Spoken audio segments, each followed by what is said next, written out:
Hear what? Oh, the over the air. Can you hear that? No. Okay. I remember you could. I don't know what happened. It's usually when you switch it over. All right, I'm about to start the weather, so here we go.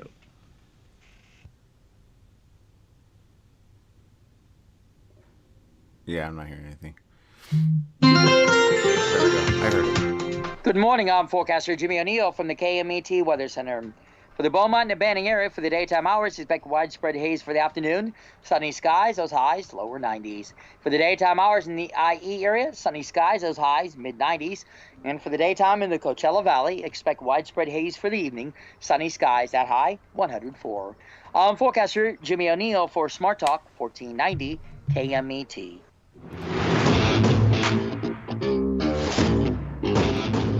That's right. That's It's the right. morning It's the show morning here on show here on ABC News ABC. Radio KMET 1490 AM, and we're happy to have each and every one of you on today's show. We got lots to talk about. A little bit later on, we're going to be joined by Dr. Robert Jaffe for tomorrow's Heart to Heart.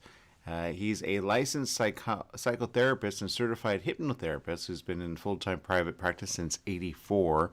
He works with adults and adolescents and handles a wide variety of issues, especially in that way of trauma, post traumatic stress disorder, addiction, codependency, and relationships.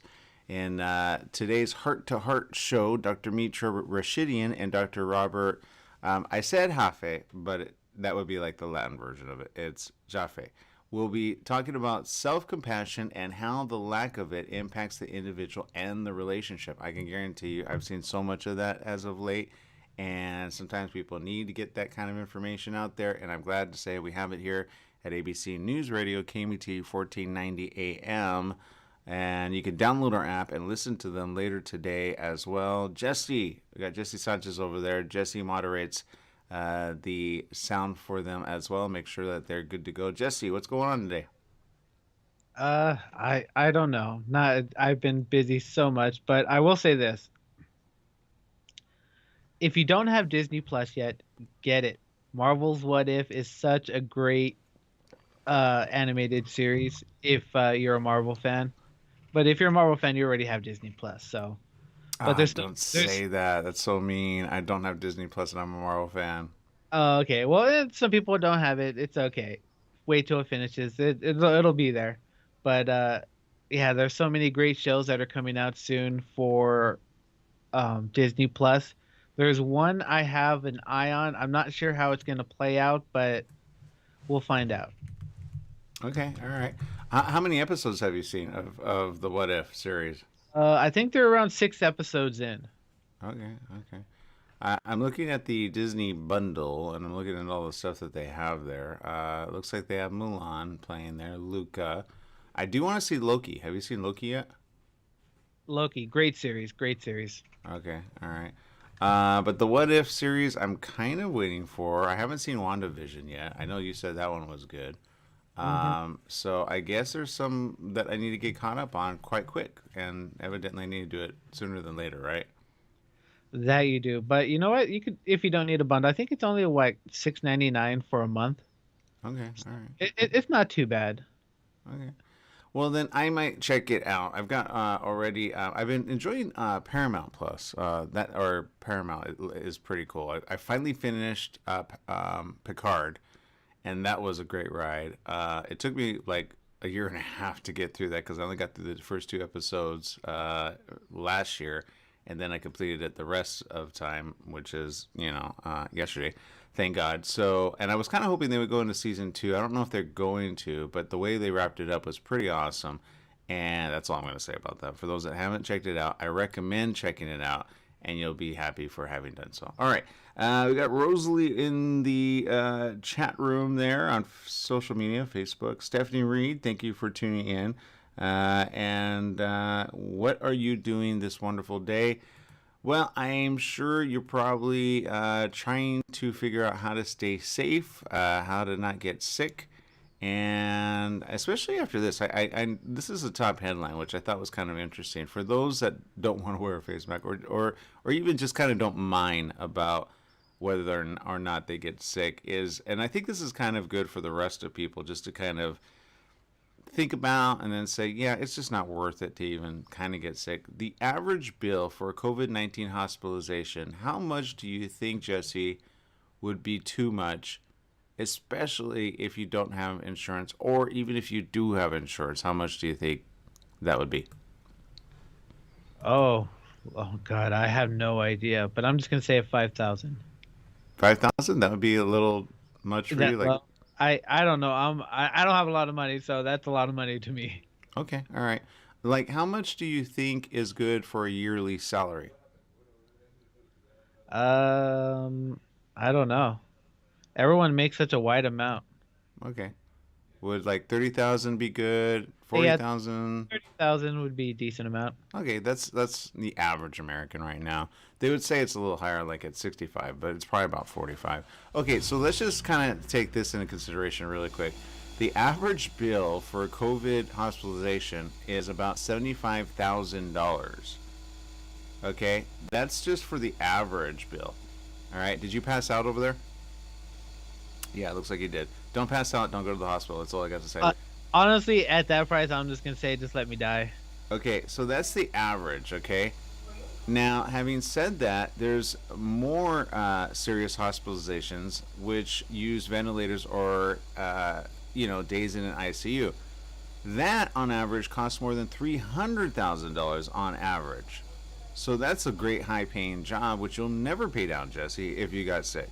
Isn't that terrible?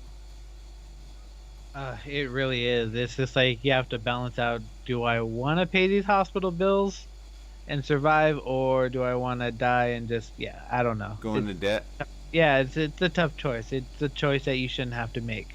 Well, yeah, exactly. And yet it's one people are having to deal with when they just go, shoot, I got well, but now I get stuck with this. So this is the thing that you start thinking about later.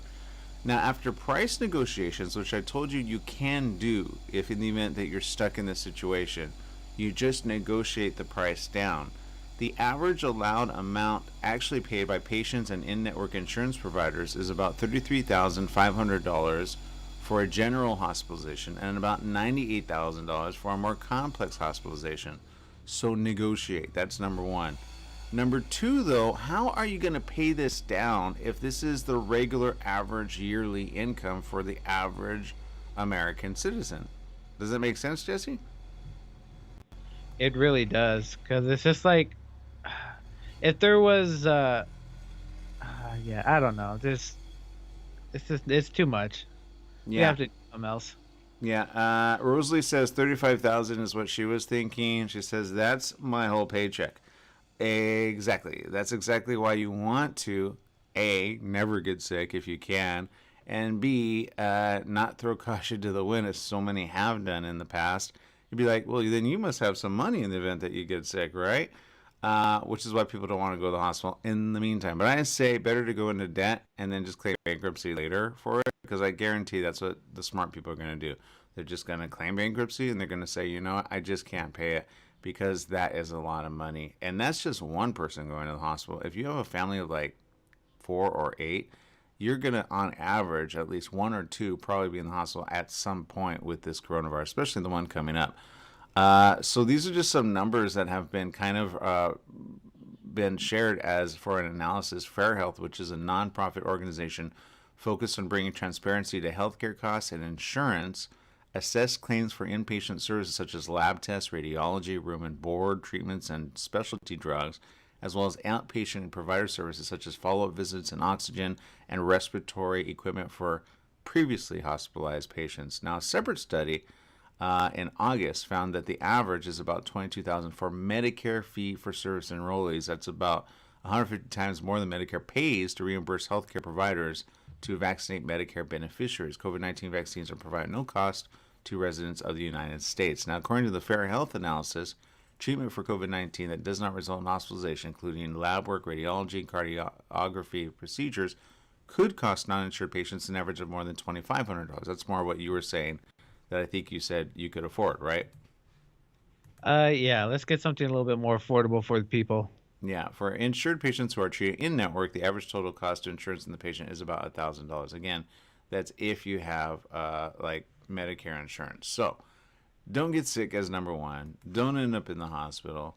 and do not get stuck paying this huge bill if you can negotiate it down. So don't get bombarded by that. Sometimes people end up going to the hospital for whatever reason. Maybe they get trauma, maybe they end up in a car accident, and they start seeing these bills surmount, and they go, I don't know how I'm going to pay it. And they just pay it literally, and they can barely put food on the table. Having said that, if you negotiate your way down with the hospital and or certain people, just have that conversation.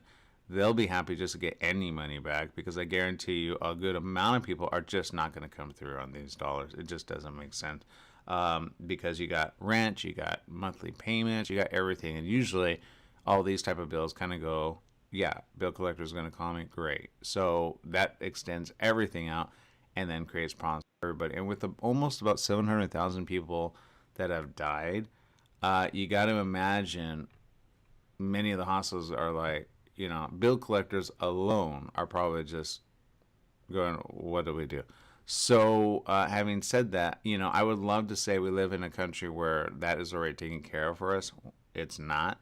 And I would say, well, what are we doing to make sure people, even if they do get well, which a good majority, if we've already looked at the math, of about 8% end up massively dead, and then the others are more trying to get well.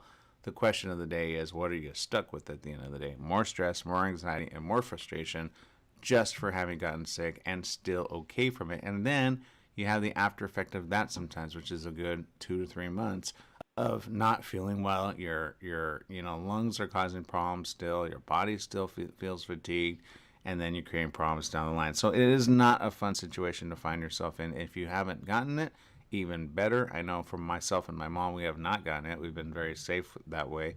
But it's not to say that it cannot happen at any given time. I know it's happened to my sister a couple of times, and thank God that she has good care where she's at, as she's being taken care of. As everyone knows, she does have special needs. Rosalie Huerta Madrigal says, I work for Covered California State. We've been in open enrollment all year. People in California can get insurance. Thank you for sharing that, Rosalie.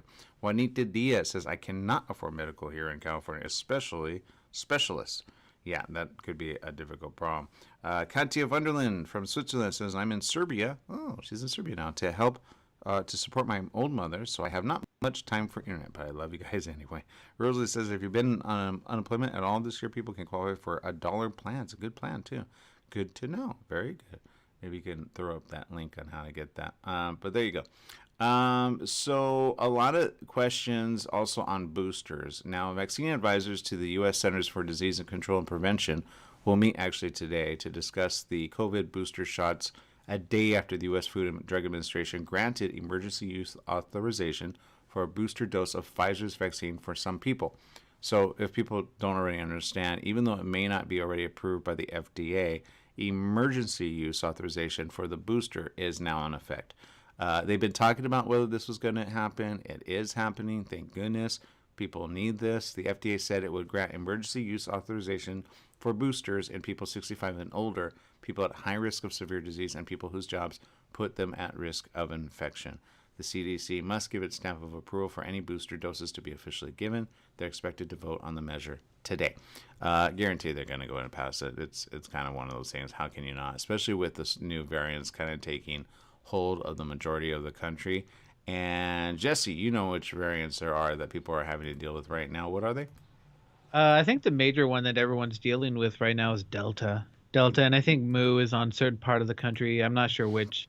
Yeah, yeah. And Lambda hasn't gotten much fanfare, but I guarantee you Lambda's here already, and we'll probably see some more details on that in the next coming weeks. But remember, these do mask themselves as not really a flu, which is why I kind of need people to separate their minds from the flu part of it, because if you have what looks to be like a cold, you may, especially if you have a hard time breathing, want to go ahead and check yourself. Even though I talked about the cost of it, your life is much more important than that. And bankruptcy is always an option. I mean, there's other ways to pay down debt, but it's not like, oh my goodness, I don't want to go to the hospital because the debt's going to be so high. You have to just say, okay, I'll deal with it when I get there. It's better to be alive and sick rather than dead and not sick at all and have no payments to pay, right, Jesse? Yeah, it all depends on how much you're willing to suffer. Well, when you put it that way, Jesse, I what I'm know, but like, saying is I know, I'm you're just going to saying. lose your family and friends in the end and your loved ones, and you'll never be able to see them and give them a physical hug on the earth. I That's what I know. mean. I know. Yeah, that's the worst part I can think of. It's just like not being able to see your family again, not being able to hug your mother, your father, your nephew, and yeah. So that's what makes life worth living is family. It is. It does. And sometimes we forget about that because, sometimes we're like, nobody visits me, nobody cares. And then you finally get like a good call or a good social media post or somebody comments. You go, oh, what am I saying? Of course they care. And in reality, like, I know with our listeners, there's a lot of people that listen and they also are, always part of our morning show group. On Twitter, we have Periscope. Usually, I don't get the comments there just yet. On LinkedIn, we have others, and YouTube, we have others as well. So we're all scattered, but then there's the radio audience, the podcast audience as well. We have a lot of people that tune in and listen. Sometimes I get to see them in person. They're like, "Oh, hey, how did this go? How did that go?" And I forget sometimes who listens and who knows us. But at the same time, I always want to make sure that we spread at least good cheer along with kind of bad cheer or bad things that we have to talk about because there's always called perspective. The perspective is when you're gone from this earth, unless you're going to be haunting somebody over the time, you're not really going to be able to interact with any said people and tell them that you love them and or see, honestly, who even wants, to say hi again. It could be somebody that you care about from that you haven't seen in a long time. I know recently I got together with a couple of friends from my teenage years, and their mother died, and now they want to kind of meet up via Zoom and just have fun conversations from afar. And I'm like, you know what? Thank you. I'm so glad you care because I care, for them as well. They're really good friends, and I enjoy the fact that they're actually, hey, let's meet up on Zoom. I'm like, great idea. Why don't we? But sometimes you don't get connected with people until a funeral, but then you realize there's so many people that you could be talking to that you haven't for quite some time. And if you realize that, life is worth living because we will get over this. People keep talking about the Spanish pandemic flu, but the Spanish pandemic flu, even in the worst of it, people knew it would get good eventually. Now, of course, there wasn't as much propaganda and things against it, saying like we do now. There was more newspapers and technically much smarter people, at least reading the newspapers. And even with people that maybe didn't know how to read, they were a lot more like logical sounding minds. In other words, they weren't like fighting, putting face masks on. They're like, okay, whatever you guys need. Of course, people trusted the government more then than they do now. But people were just having to deal with World War One and the pandemic. So at least we don't have a world war right now. We do have wars happening in really major parts of the world, but we don't have a world war happening right here, right now. And that's the good news. So what I will say, just as we got through the Spanish pandemic, the pandemics can eventually, we can fight them and get over them. So please always maintain perspective of that. And remember, we'll get through it all, but we have to get through it first to get to the other side. So let's get to the other side alive and well. Juanita Diaz says, I filed for bankruptcy 10 years ago. I will never go through that again. But I will say this, I'm sure it saved you in the end from A, having to pay down so much debt, and B, you got out of it. I think the average is 7 years. I could be wrong unless it's changed. But, if worse comes to worse, that's what the rich people do. Shoot, Trump did it 3 times. If Trump could do it, you could do it. So there you go. Anyway, all right, people, I'm going to take a quick break here on the morning show. We'll be right back with more right after these messages. Stay tuned.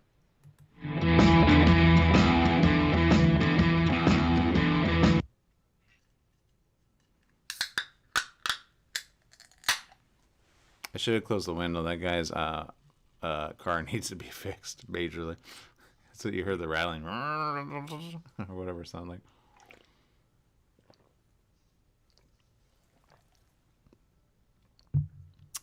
All right, Jesse, do you want to play the ads on, or do you want to just like sit here and talk about things? It's up to you. Okay, we'll sit here and talk about things. All right, social media land. Let's see. Yeah, Rosalie says, no shame in filing chapter 13.7. There really isn't. I will say it's no fun doing in the moment of it all, and you want to make sure, your credit's good, everything's good to go. But I will say this. I remember meeting in my first relationship, in my marriage, that we had to meet and consolidate our debt, and the debt consolidator worked with certain creditors, and they're the ones that actually kind of composed for us. And I don't think I met with her. I think my wife did at the time. What the average monthly that we could afford per month to get out of debt. And within about, I want to say 3 or 4 years, maybe longer, we got out of debt slowly but surely because they negotiated with all the bill collectors, right? And I don't remember how much we had in debt. I want to say I knew I had debt. I knew she had debt, and the consolidator actually negotiated for us, and then they collected the monthly from us, which I want to say was like leveled down to like $180. But they had us do this form which showed if you are in debt, what do you pay first? And it's always the food for your house. It's always the basic necessities in order for you to live.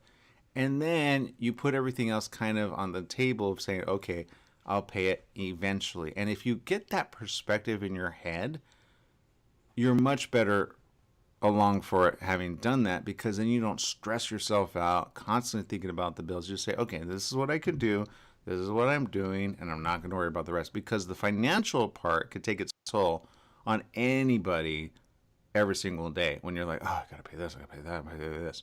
And that's why I like the Ramsey show, which is a shameless plug for them, which is heard here at 11 o'clock to I think 1 o'clock, right, Jesse?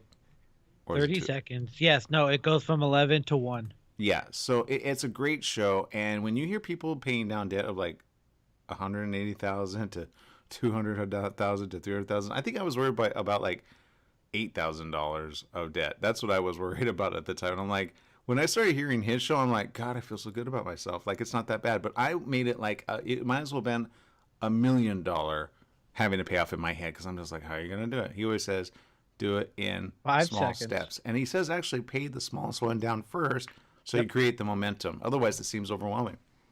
Here we go. Welcome back. It is the morning show here on ABC News Radio, KMET 1490 AM, where we appreciate each and every one of your comments and social media. Again, we're talking to people that have had to deal with problems in their life and come through to the other side alive and well. That's always the most important thing. I will say, though, always put money in its perspective slot. My mom always used to say when I was younger and more like middle age, she always was like, if you need money, don't worry about it. Don't pay me back. My mom always used to nickel and dime everything that we ever did. I just want to make sure you're taken care of. And I always said thank you as well, because that type of behavior kind of went with me when I did have money. So, I helped out others when I had money. And I thought, okay, because money is kind of a means to an end. And in reality, much better it is to have people that you can help if you can help them. And B, even if you cannot, people do remember that sort of thing. And C, at least you're alive to have debt. In reality, everybody has debt. Countries have debt. Everybody constantly has debt. And some just deal with it differently. Others stress out about it. Others don't know how to pay it down. We're talking about this especially because one of the news articles said, even with coronavirus type situations, if you're in the hospital, average is anywhere from, I believe, 75,000 to 300,000 on bills that you're going to have to start paying down. Now, I know a good majority of you don't have those type of bills, because majority of you are being good and well, and you haven't had those cases happen or creep up on you. But even if they did, just like the Wall Street crash that led us into the Depression of 1932, I believe, there were those that actually literally just gave up their life, especially stockbrokers. They would throw themselves out of the window. We heard things like that happened really bad for quite some time. And that was after they got over the Spanish pandemic flu. And you kind of wonder, why would they do that like a decade later?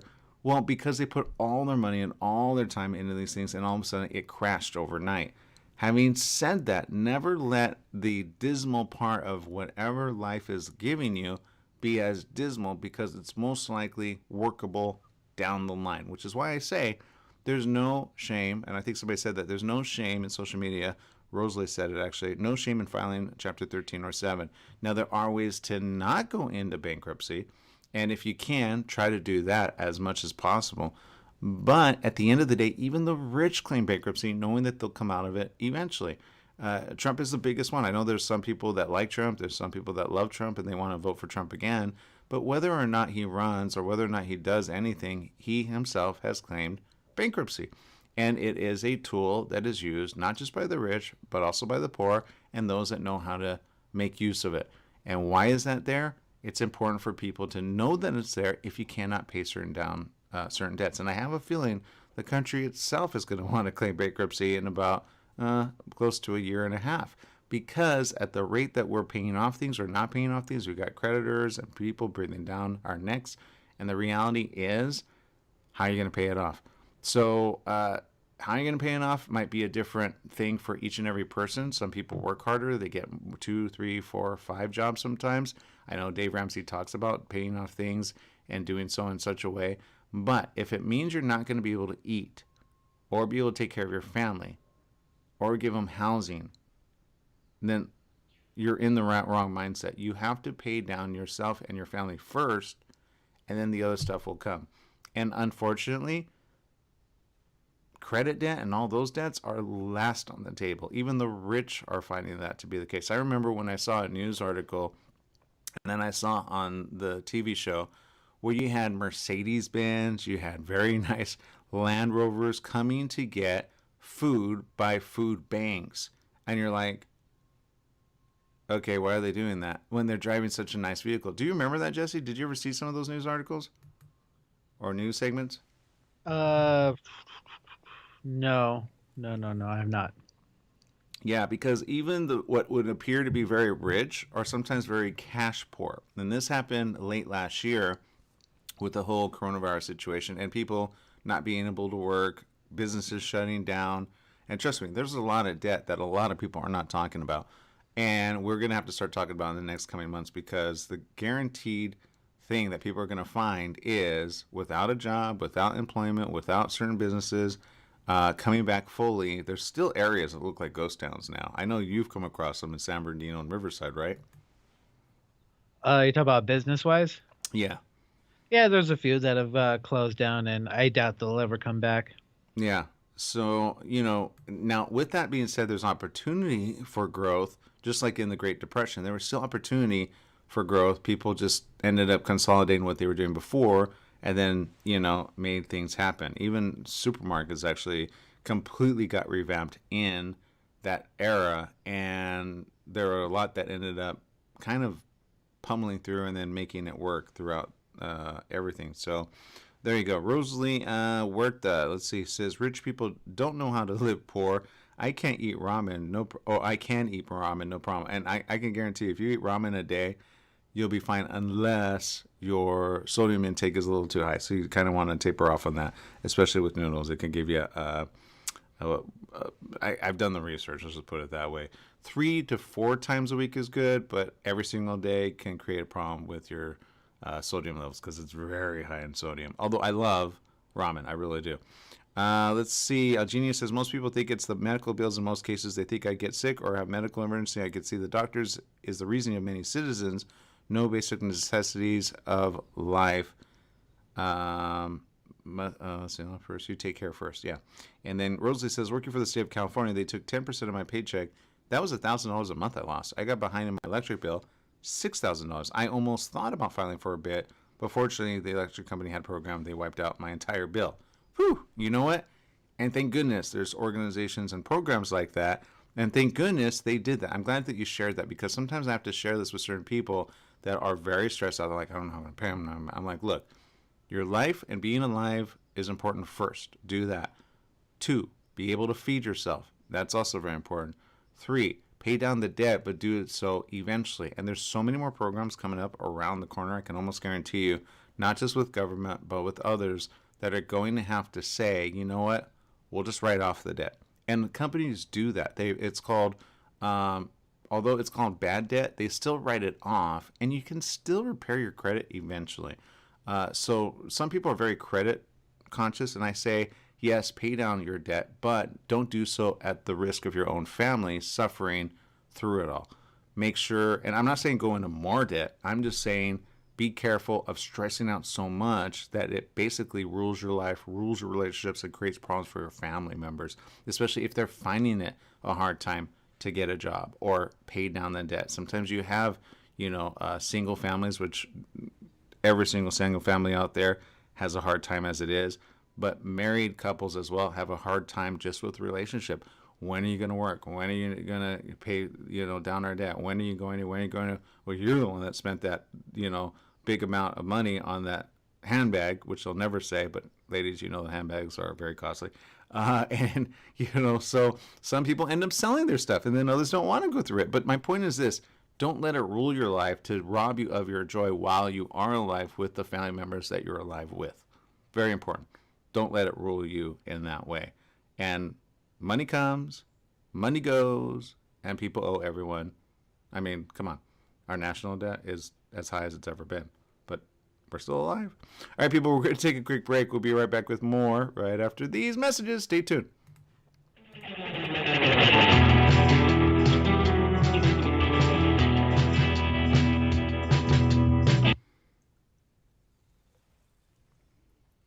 Okay, we're on a break and someone's calling in. One moment. Okay, cool.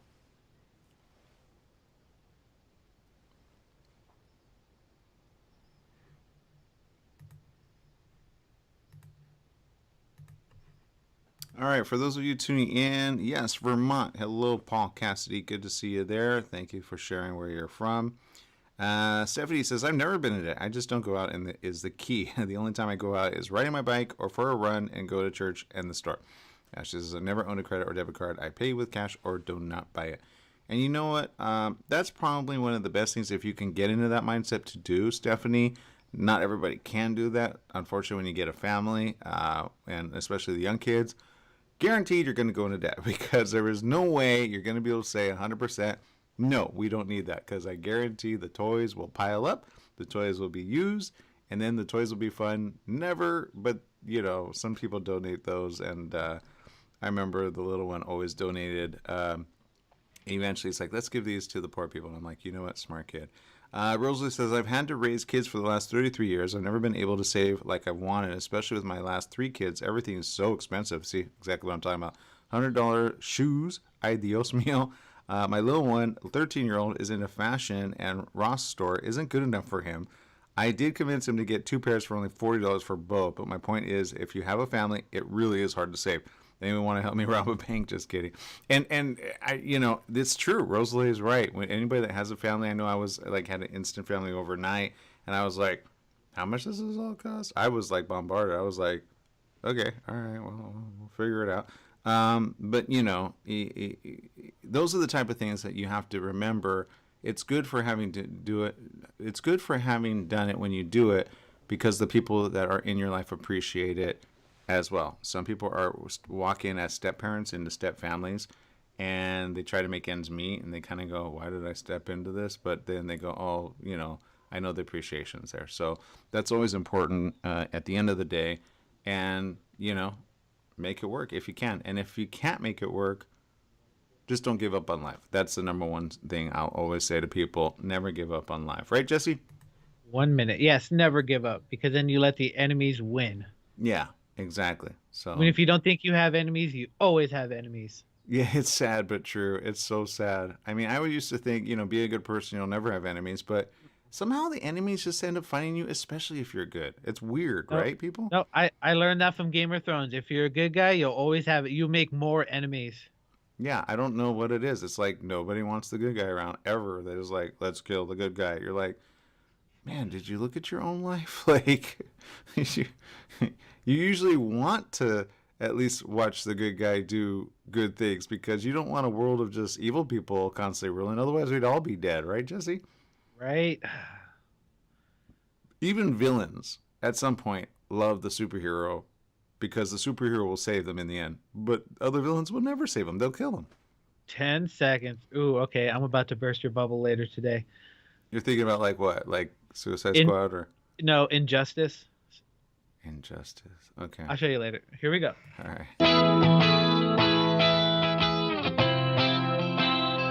That's right. That's It's the right. morning It's the show morning here show. on ABC News Radio, KMET 1490 AM. We're glad to have each and every one of you with us. Of course, it is KMET 1490 AM.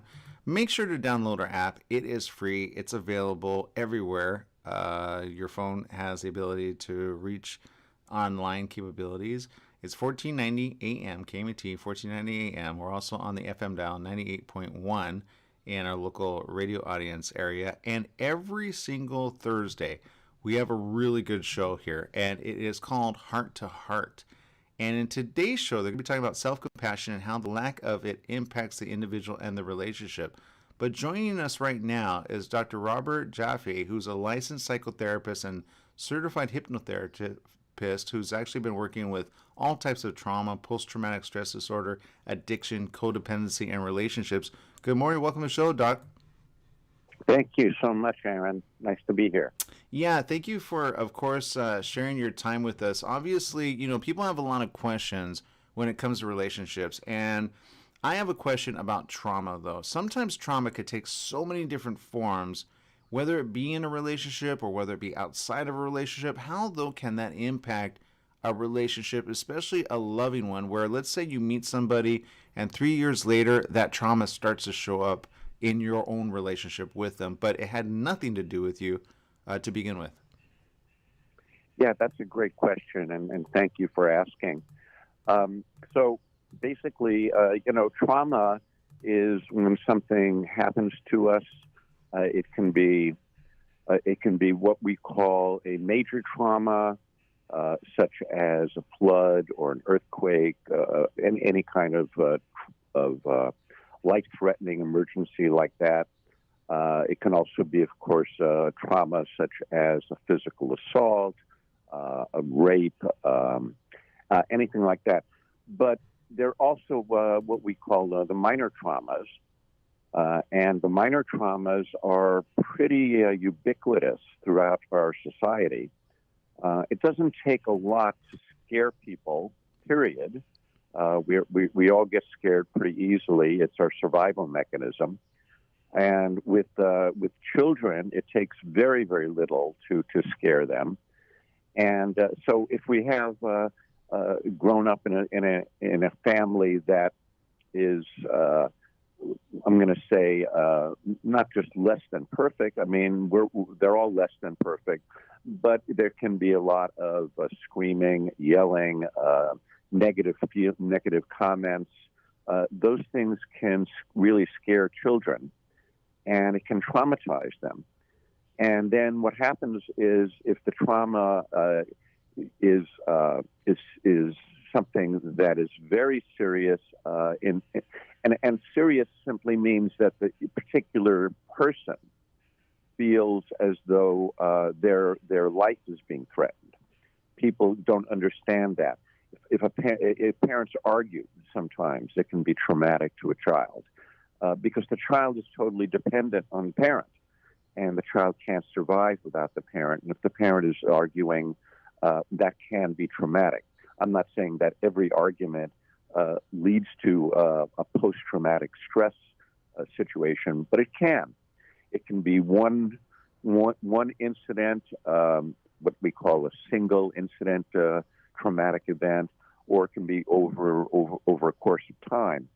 And when those things happen, time sort of freezes for the person.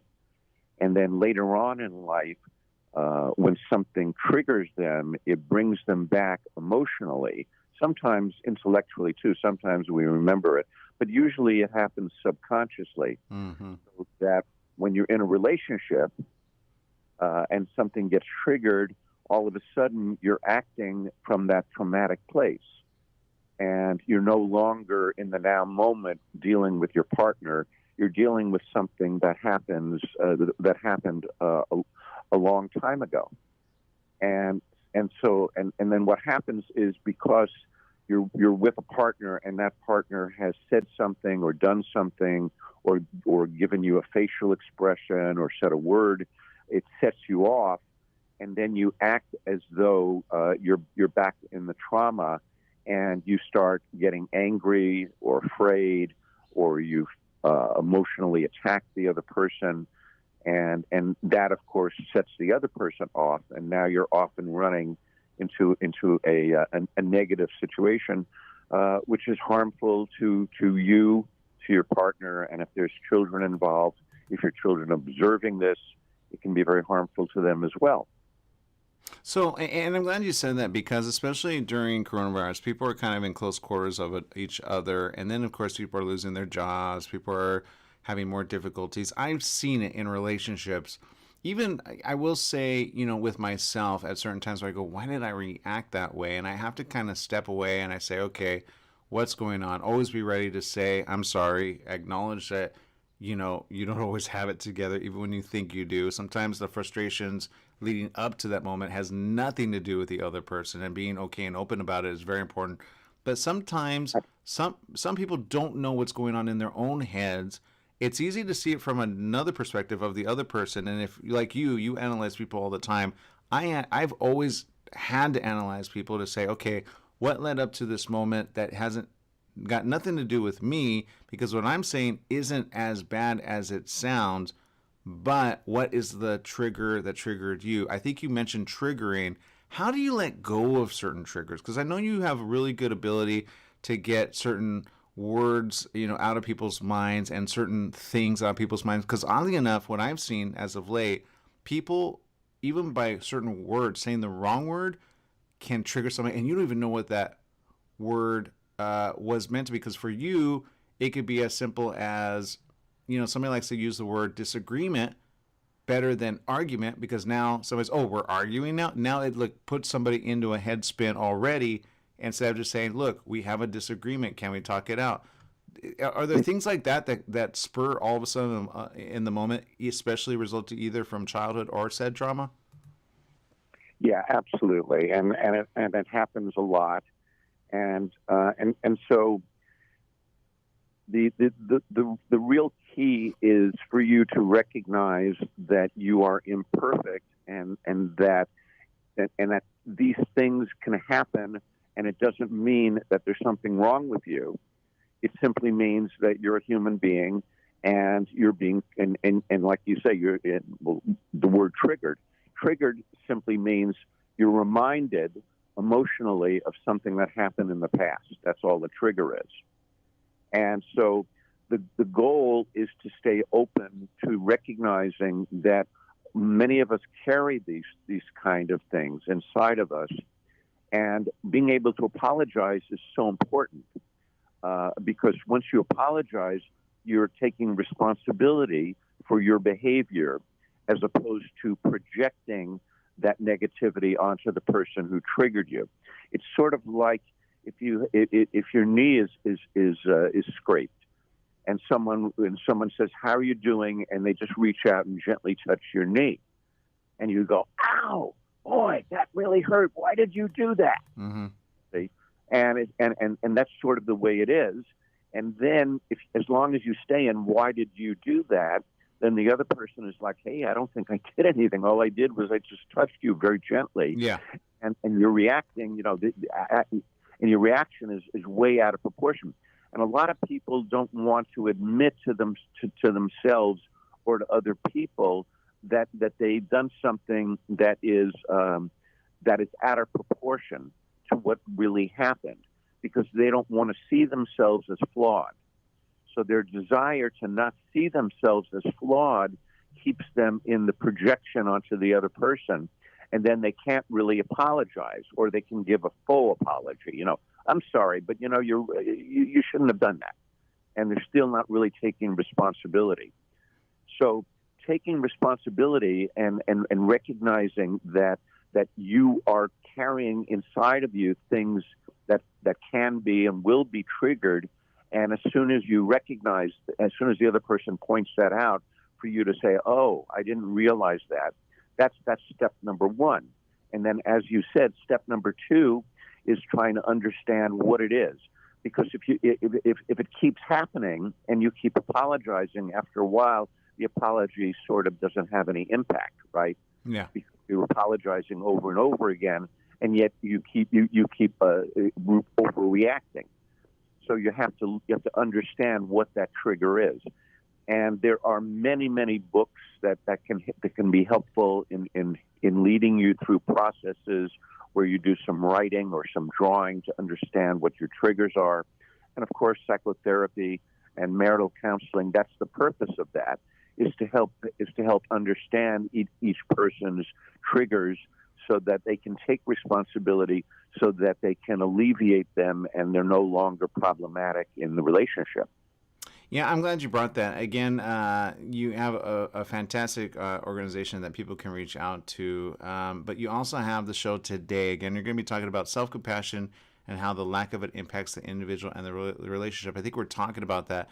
But before we let you go, let's talk about compassion. I feel as though we're living through a time where people are becoming more the opposite of compassion, literally without compassion in a lot of ways. I would like to say it's at its best ever, because you would think through coronavirus and people losing people that people have compassion for one another. But what we have been seeing as of late is kind of the absence of it. What would be your recommendation, especially in a relationship? Because I've heard relationships and people fight over kind of nothing. And I'm like, where's your compassion?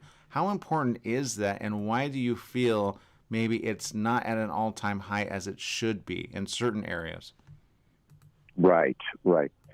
So I think the way that I have organized it in my mind is that there's two states of being in a human being. One is ego, and the other is spirit. The ego's job, and we all have an ego, and we all have a spirit. The ego's job is survival. And so what the ego says is being right about something means that I'm going to win and I'm going to survive. So moving into ego means that I can't allow myself to feel like I've lost or that I've been wrong about something, because that means I'm going to not survive. Now, this is done, of course, at a very deep subconscious level. We're not thinking that, but we react as though that's what it is. I had a couple that was arguing, that got into a big fight because he put a soda can in the wrong trash, and she was telling him, that gets recycled. How many times have I told you that gets recycled? Yeah, but all I did was da da da da da, and now they're off and running because they can't admit that they're wrong. Because admitting that they're wrong means that I'm not going to survive. So people are in ego, and the ego is necessary because we all want to survive and we all need to survive. But the ego is not about love and connection and compassion.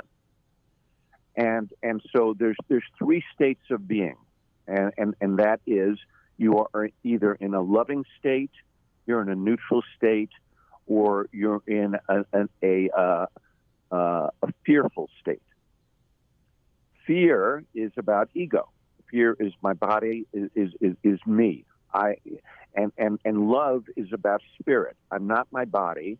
I am this energy, this loving energy inside my body, and that's the part of me that I want to be leading with. Mm-hmm.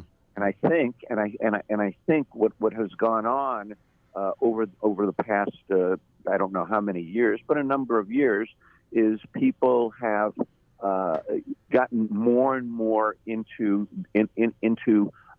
I'm right, and if I'm right, then you are not just wrong, you are bad. You are bad because you're, if I'm right and you're bad, then you are threatening me. And so only if you agree with me are we okay together. Mm-hmm. And so compassion means the recognition that inside of all of us, we're much more alike than we are not alike. Yeah. We're so focused on the differences rather than the sameness. The samenesses mean that we all have to eat, we all have to sleep, we all have to eliminate waste, we all are sexual beings, we all want to be loved and love other people. we all look more alike than we don't. We all have two eyes, a nose, two ears. What really hit me that got me interested in the field was when I was a kid watching science fiction movies and seeing beings from outer space coming down with 10 heads and 5 legs, and I thought, oh, those are aliens. Mm-hmm. There's aliens, and then there's humans, mm-hmm. and we are all humans. We are all much more alike in the way we think and feel. Mm-hmm. And so to remember that, and to remember that we're all imperfect, we all have probably had some minor traumas, if not major traumas, can help us to become more compassionate with each other. Yeah, I'm glad you said that. I'd like to add that I feel that what people lose perspective on is if I'm on this side of the table of information and you're on that side of the table of information, I'm going to be having to disagree with you. I think during the last couple of big moments, ever since Obama, to be honest, all of a sudden there was this huge dividing of people that I have never seen in any political environment ever. And I feel like it put even good friends, even on social media, like, oh, I'm not going to talk to you anymore, and I'm going to defriend you, and I'm going to block you. And even in relationships, this would happen in the last few years, that I'm like, do you forget we share the same planet? Now, regardless of where you live, we should be more interconnected with people, knowing, hey, the air that we breathe in, if it all got toxic, I'm pretty sure we would be on the same page to take care of one another. And I feel compassion moves you in such a way that it makes you want to do something good for someone else, regardless of what they can do for you. And I feel as though we've kind of lost sight of what the golden rule is more of doing more for others, whether or not they can pay you back with acts of kindness or acts of wanting to take care of you. And if you can get into that mode when you're not feeling compassionate, because some people have their compassion or empathy completely turned off based on trauma.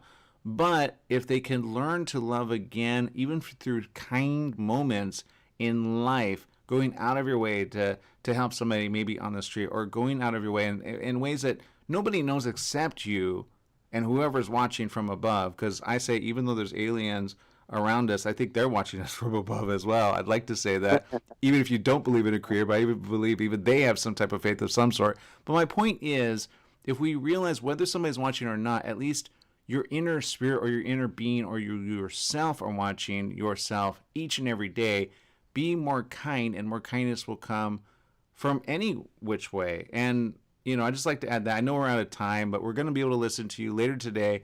How can people tune in?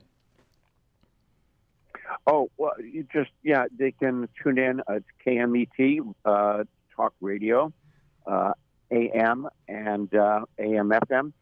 And also we're on the internet. You can go to KMET and see our programmer page. We're on every Thursday from 4 to 5.